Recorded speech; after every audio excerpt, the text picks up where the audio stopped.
మా తమ్ముడికి అయితే ఆన్లైన్లో చెప్పులు కొన్నాం. ఓపెన్ చేద్దాం.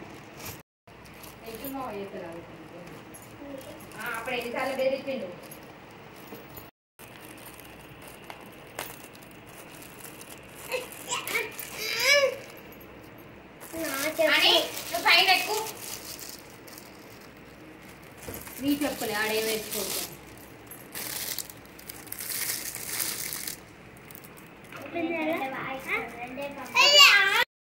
ఎంత సూపర్ ఉన్నాయో చూడండి.